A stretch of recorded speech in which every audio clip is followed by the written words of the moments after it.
Bonjour et bienvenue dans notre première vidéo sur les ondes. Aujourd'hui, nous allons parler de la définition d'une onde, donc répondre à la question qu'est-ce qu'une onde, et en explorer les principales caractéristiques. Alors, une onde, par définition, c'est la propagation d'une perturbation dans un milieu matériel. Ça doit te sembler un petit peu abstrait comme ça, mais nous allons regarder une vidéo qui devrait t'éclairer. Alors, dans cette vidéo, on voit une goutte d'eau qui tombe sur la surface limpide et calme d'une d'eau, simplement. Que se passe-t-il? Eh bien, on voit que quand les gouttelettes tombent, elles forment des vagues. Il y a donc une perturbation de la surface de l'eau. Et ces vagues, que font-elles? Eh bien, elles avancent.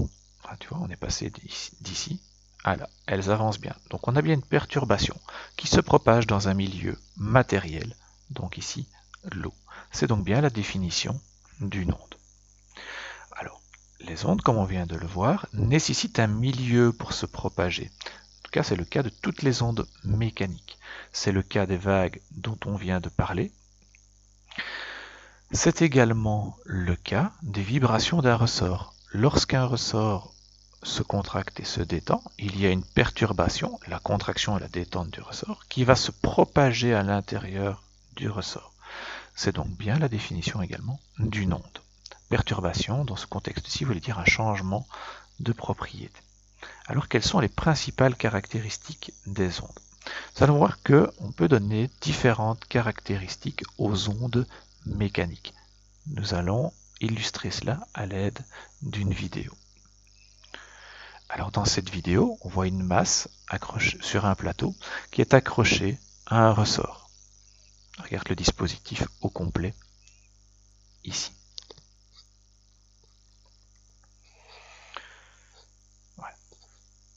Donc on va placer la masse sur le plateau, ce qui va étendre un petit peu le ressort pour le faire coïncider avec la position 0 que l'on va appeler la position d'équilibre.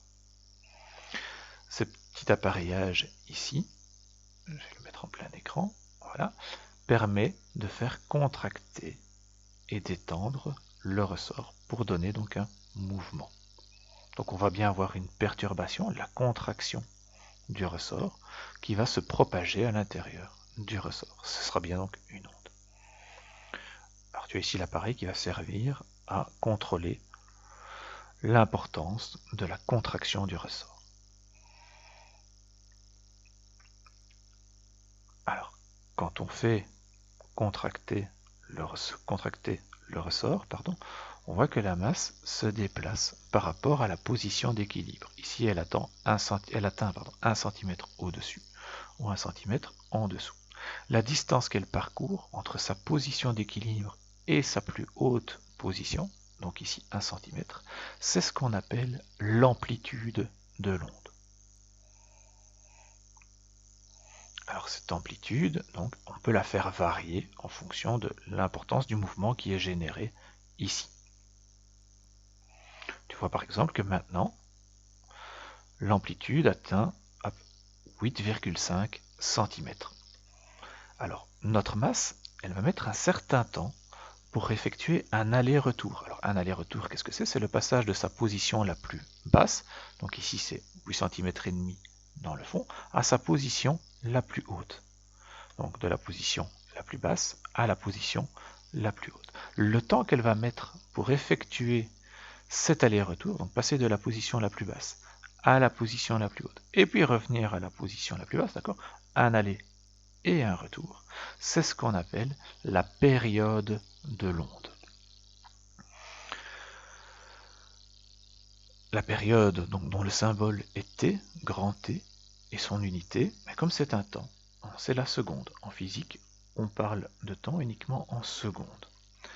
Alors, notre masse, elle va également effectuer, je vais revenir un petit peu en arrière, notre masse va effectuer un certain nombre d'allers-retours par seconde. Donc, l'aller-retour, je te rappelle, passer de la position par exemple la plus haute à la plus basse pour revenir à la plus haute, un aller et un retour.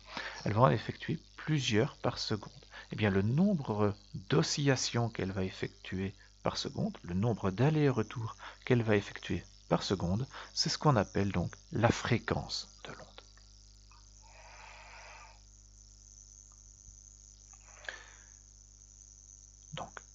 on a vu donc 3 caractéristiques importantes. L'amplitude, qui est la distance la plus importante par rapport à la position d'équilibre, dans un sens ou dans l'autre.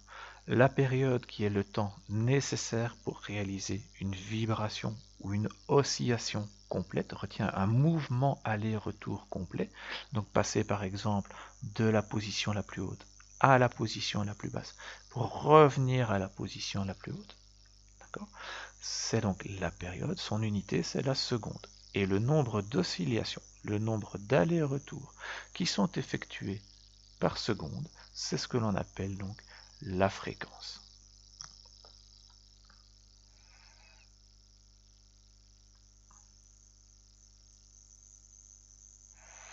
Alors, les ondes peuvent être longitudinales, les ondes mécaniques peuvent être longitudinales ou transversales. Alors, voyons un peu en détail ce que c'est, et je prends ici l'exemple d'un ressort qui va se contracter, comme dans le cas du ressort qui fait bouger donc notre masse. La contraction et la dilatation ici est horizontale et elle se propage dans l'axe du ressort. Donc, que ce soit le sens de déplacement du ressort en lui-même, donc de la contraction, l'orientation plutôt de la contraction et la propagation de cette contraction sont dans le même axe. C'est ce qu'on appelle une onde longitudinale. A l'inverse, dans le cas d'une onde transversale, on voit que le ressort va faire un coude ici, et cette vague dans le ressort va se propager de gauche à droite. Donc on a une déformation du milieu, le ressort, qui est perpendiculaire au déplacement de cette perturbation. C'est ce qu'on appelle ici une onde transversale. C'est également le cas des vagues. Lorsque nous regardons la vidéo avec les vagues, la perturbation est bien verticale par rapport à la surface de l'eau, mais elle se propage ici vers toi, d'accord? C'est-à-dire perpendiculairement à la déformation de la surface de l'eau. C'est donc bien une onde transversale.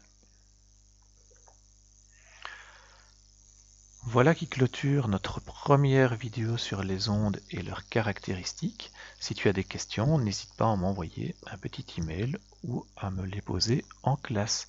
À très bientôt pour une prochaine vidéo.